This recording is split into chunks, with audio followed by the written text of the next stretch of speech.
રક્ષયતે ઇતિ ક્ષત્રિય. આ ઇતિહાસ રહ્યો છે. બીજાનું પણ રક્ષણ કરે એ ક્ષત્રિય.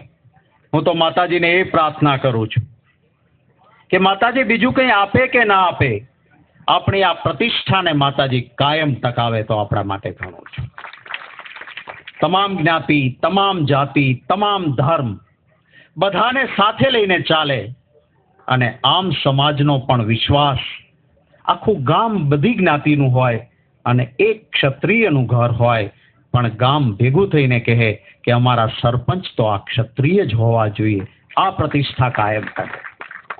આ આપણા માટે જરૂરી છે. મારે આપણા ઇતિહાસની જો વાત કરવી હોય તો તાકાતવર લડાયક યોદ્ધાઓ બહુ બધા થયા છે. કંઈ ક્ષત્રિય સમાજમાં જ થયા છે એવું નહીં, બીજા સમાજમાં પણ તાકાતથી લડનારા અને મરનારા ઘણા થયા.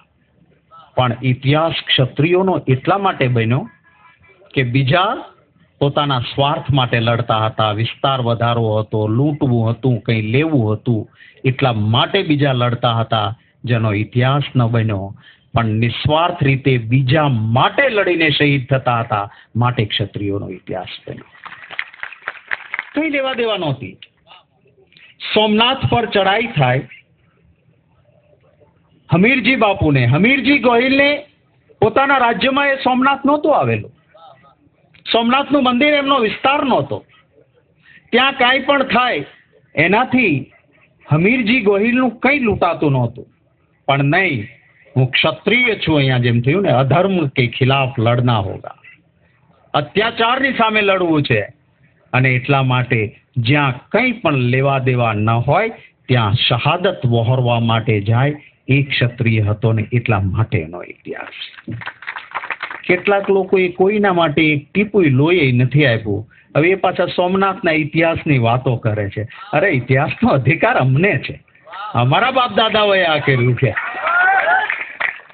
તમે તો ગામના લોહી પીધા, તમને સોમનાથનો ઇતિહાસ ટાંકવાનો અધિકાર નથી.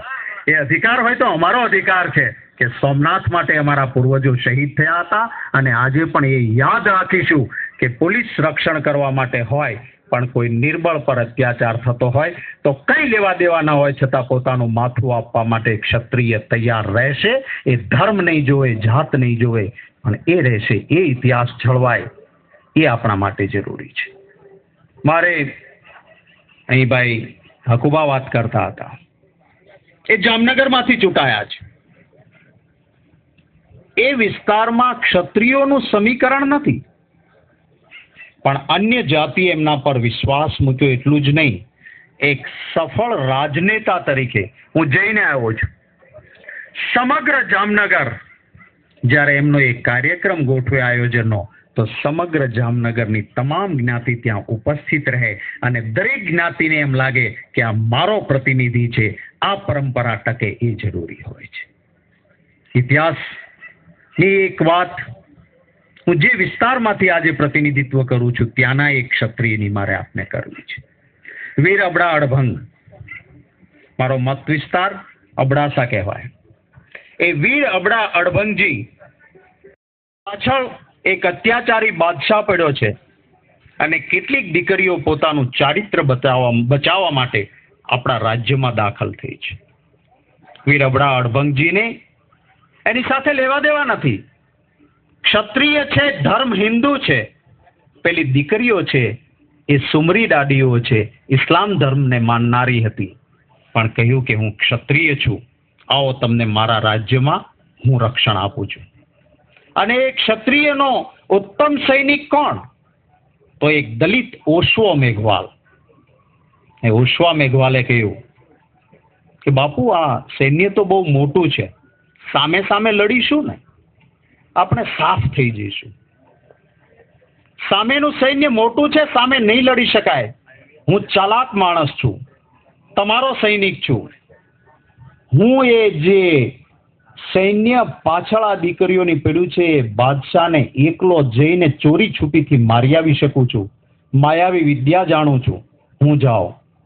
પણ એક ક્ષત્રિય વીર અબડા અડભંગે કહ્યું કે લડતા લડતા દીકરીઓ માટે શહીદ થવું મને સ્વીકાર્ય છે, પણ કોઈને ચોરી છુપીથી તું જઈને મારી આવ એ મને મંજૂર નથી.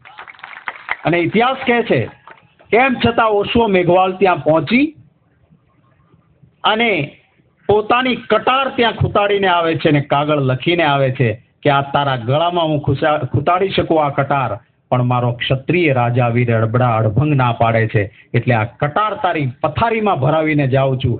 ધાર્યું હોત તો હું તને મારી શક્યો હોત. અને પછી ઇતિહાસ એમ કહે છે કે લડાઈનો સમય આવે છે ત્યારે એ વીર અબડા અડભંગજી કહે છે કે હું લડવા જાઉં છું, આ દૂધનો કટોરો ક્ષત્રિય તરીકે તમને આપીને જાઉં છું. શક્ય છે કે સામે સૈન્ય મોટું હોવાથી હું શહીદ થઈશ, પણ એક ક્ષત્રિય તરીકે મા ભૌમ પર મને વિશ્વાસ છે કે હું જ્યારે ત્યાં મરીશ ત્યારે આ દૂધનો કટોરો એ લોહીનો બની જશે અને મારી આ કચ્છની ધરતી તમને સમાધિ લેવા માટે જગ્યા આપી દેશે.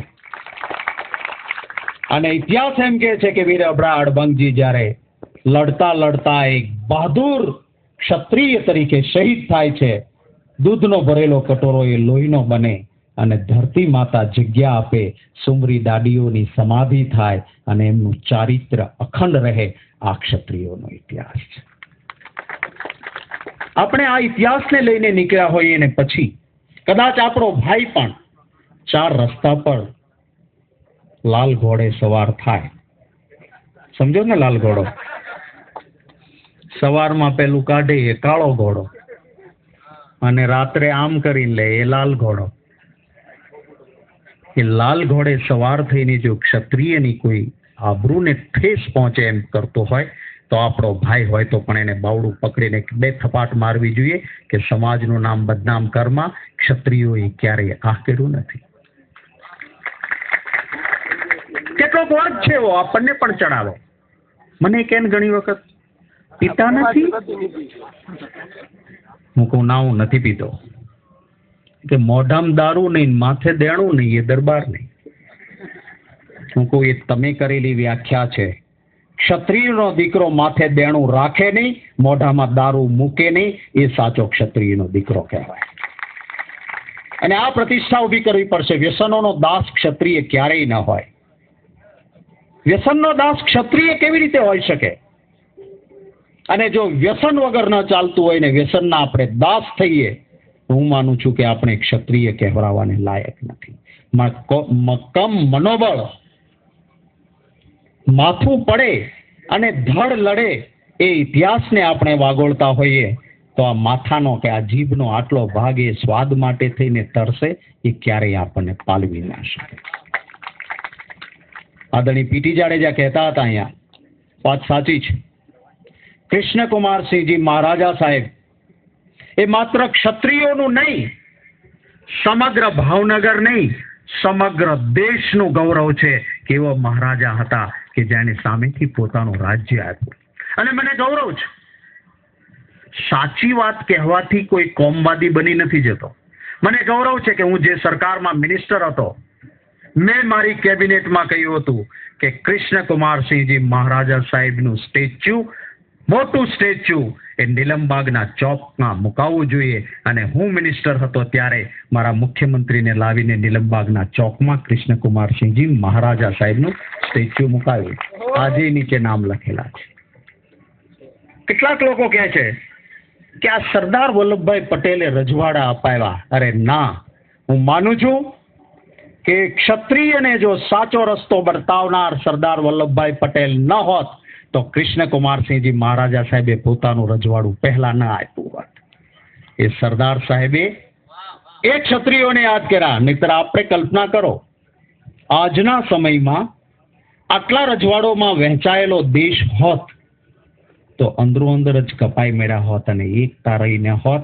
દેશ પણ એક અને અખંડિત રહ્યો અને રાજપૂતોનું ગૌરવ રહ્યું. એની ક્રેડિટ આપવી હોય તો સરદાર વલ્લભભાઈ પટેલ અને કૃષ્ણકુમારસિંહજી મહારાજા સાહેબને આપવી પડે. એકની સૂઝ હતી અને બીજાની પહેલ હતી કે જેના સાથે બધા જ જોડાયા હતા. આ આપણો ગૌરવવંતો ઇતિહાસ છે જેને આપણે હંમેશા યાદ રાખીશું. ખૂબ સરસ સંગઠન બને. અને મેં કહ્યું એમ, ક્ષત્રિય ક્યારેય કોમવાદી નથી થયો. ક્ષત્રિય હંમેશા સિદ્ધાંતવાદી થયો છે અને સિદ્ધાંતવાદી થયા છીએ એટલે જ સમાજમાં ઊંચું માથું રાખીને ચાલીએ છીએ. કેટલાક લોકો છે ને કહેતા હોય છે કે આ તમે ગામે ગામ તમારા પાળિયા થઈ ગયા, તોય હજી હું કહું હા અમારા વડવાના પાળિયા થયા, પણ તમારા વડવા જીવે છે અત્યારે હજી? એમ નામ ઠોકરું ખાઈને મરી ગયા, અમારા શહીદ થઈને મર્યા, એના પાળીઓ છે તો એ પૂજાય છે. એટલે કોઈ એવી વાત કરે તો સિદ્ધાંત માટે લડતા ક્ષત્રિય અચકાવવું નહીં, અને પાળિયા થઈ ગયા એમ કોઈને કહેતું હોય તો કહેવાનું કે હા ગૌરવથી નિસ્વાર્થ રીતે સમાજની સેવા માટે, નિર્બળને રક્ષણ આપવા માટે, ગૌ સેવા માટે, ગૌ રક્ષા માટે, ગામના રક્ષણ માટે, ભૂમિના રક્ષણ માટે શહીદ થયા એનું ગૌરવ છે.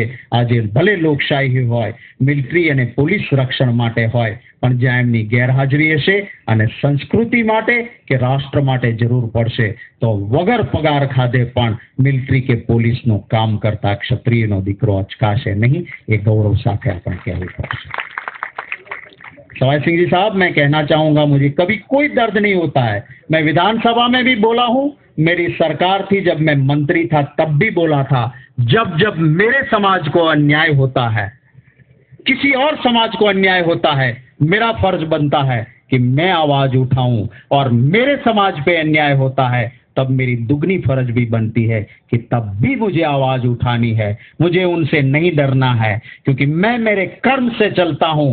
मुझे कोई ज्ञातिवादी का थप्पा नहीं लगा सकता है, क्योंकि मैं मेरे कर्म के साथ चलता हूं. मुझे कोई दिक्कत नहीं होती है. यही समाज है, यही मेरा परिवार है जिन्होंने प्यार दिया है.